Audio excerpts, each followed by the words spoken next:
আসসালামু আলাইকুম রহমতুল্লাহ। দর্শক, আমরা এমন একটা জায়গায় আসছি, সামনে একটু আগাইলে একটা চার দোকান আছে, খুব নাম করা। এই দোকানে নাকি অনেক দামি দামি চাও বিক্রি হয়। যেহেতু এদিকে আসলাম ঘুরতে ঘুরতে, কোনো কাজ বা উদ্দেশ্য ছাড়াই, তো ওই দোকানটাতে যাই, এক কাপ চা খেয়ে তারপরে আবার ব্যাক করি।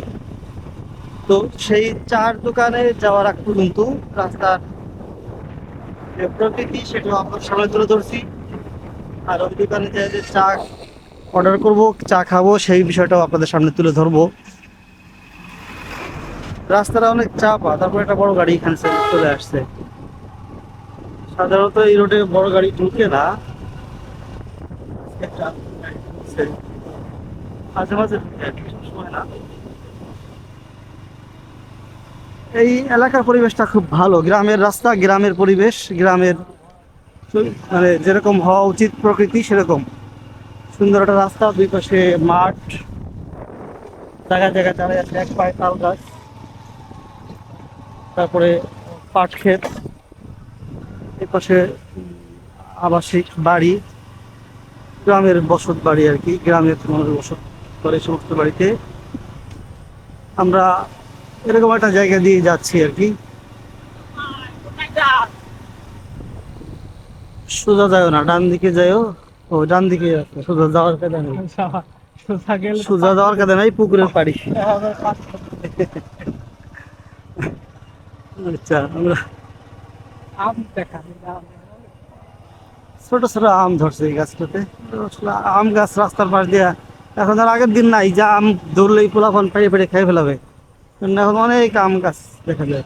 আমি এই জায়গাটা বুঝতেছিলাম যে সোজা যাও না, ডান দিকে যাও, কারণ এখানে একটা ইটের রাস্তা আছে, আমি জানি এটা হচ্ছে ইটের রাস্তা, এদিকে যাওয়া যাবে না, আমরা যাবো ডান দিকে এই রাস্তাটা দিয়ে। এখানে একটা ব্রিজ আছে, ব্রিজটা ভাঙ্গা ছিল, ওটা নিয়ে একবার আলোচনা উঠলো, এরপরে ওটা সংস্কার করা হয়েছে। ব্রিজের দুই মাথা আর কি রাস্তা ভাঙ্গা ছিল, ব্রিজ ভাঙ্গা ছিল না। এটা সেই কুষ্টার চক, কুষ্টিয়ার চক, এটাকে বলা হয় কুষ্টিয়ার চক। বিশাল বড় মাঠ, এই মাঠ ভরে একদম পানি হয়ে যায়। পাট যখন কাইটে ফেলবে তখন পানি দেখা যাবে এখান দিয়ে অনেক দূর পর্যন্ত। পাট মাঝখানে ও যে একটা বন দেখা যায়, এটা কোনো বাড়ি না, এই বাড়িটা নতুন করছে, এই বাড়িটা ছিল না। এই দেখুন, এখানে ফাঁকা ছিল একেবারে, দুই পাশে ফাঁকা, বাড়ি নাই, বসতি নাই। এখান দিয়ে রাস্তা, দুই পাশে মাঠ, অনেক বড় মাঠ। এই আর কি। তারপরে চলে আসছি ওই চার দোকানদার, স্লো দাম, ভ্যানটা চলে যাচ্ছে, দৌড়ে গেছে।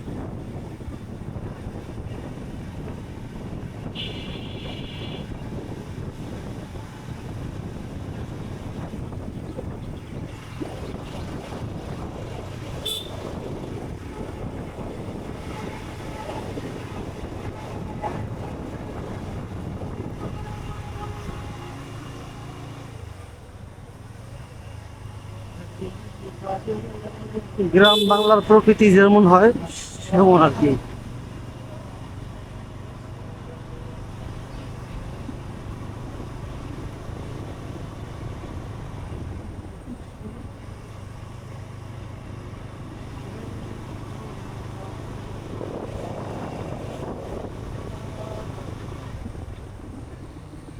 আর একটু আগে মনে হয় সেই চার দোকানটা, কতগুলি কারণ আছে এক জায়গায়।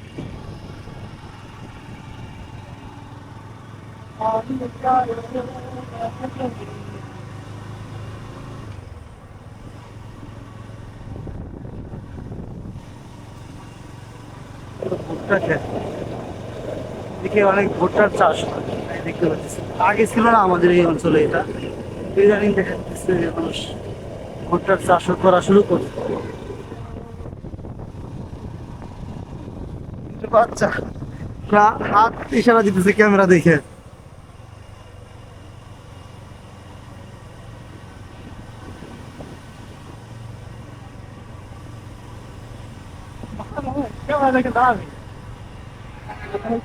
এই যে কিন্তু সেই চার দোকানটা, স্লো করো, খুলছে নাকি? এটা না, না এটা না, আরো সামনে সরি। ওই যে আগাই। পরে। এটা একটা শাখা সড়ক, এটা রাস্তা, চার দোকান না।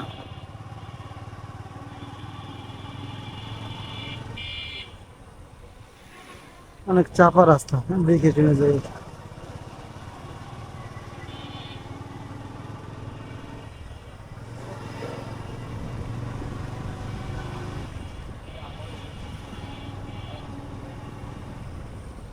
সব মানুষই আস্তে আস্তে করে ধনী হয়ে যেতেছে, খালি বাড়ির পাশে অনেকগুলি করে ইট এনে রাখছে, বিল্ডিং করবে। কেউ আর টিনের ঘর দেয় না। এই মুহূর্তে ব্যবসা জুড়তে হবে হলো গিয়ে যে ঘরের বিল্ডিং এর যে সমস্ত সরঞ্জামাদি লাগে বিল্ডিং করতে গেলে, তাহলে ওইখানে তো মুরগি আছে, মুরগিটা মুরগির ঘর, এখানে মুরগি পালে গ্রামের মধ্যে।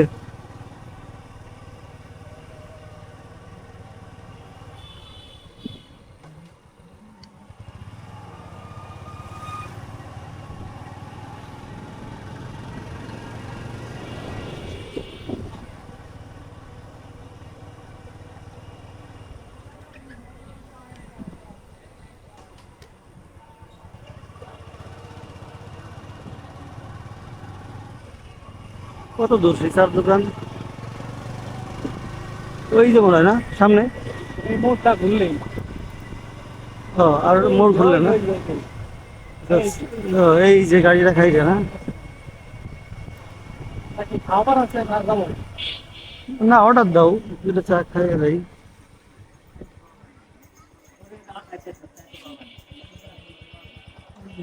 আসলাম যেহেতু, চা না খেয়ে যাবো কেন? এখন মনে হয় নাই। চা কি আছে? আছে তো বসো। কতক্ষণ সময় লাগবে?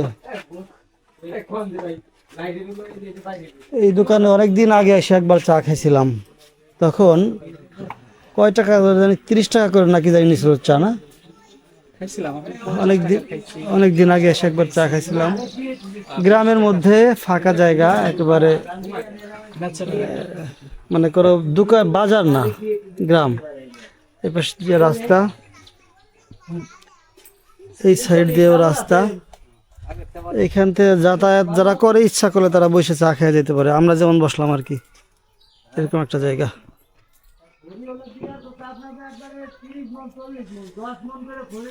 বসি, যেহেতু বললো যে আছে দেওয়া যাবে, তাহলে আমরা 5 মিনিট বসে চা খেয়ে যাই।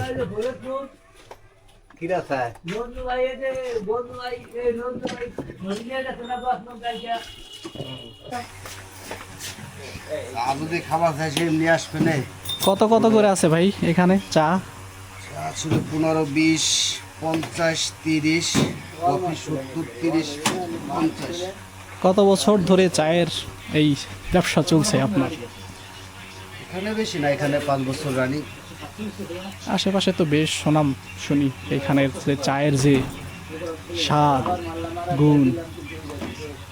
মানুষের আপনারা আসেন খান, খেতে ভালো লাগে, খুব ভালো। প্রতিদিন কেমন সেল হয়? মোটামুটি সময়টা পার হয়। যাক আলহামদুলিল্লাহ, হইলেই হয়েছে।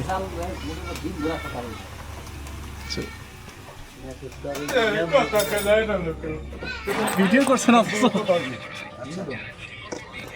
ফুল কাপ ভরে দিছে একেবারে, দেখছো? ভাই সাহেব এটা নিব না, টা অনেক হিট। চা খাবো না, রুটি নিয়ে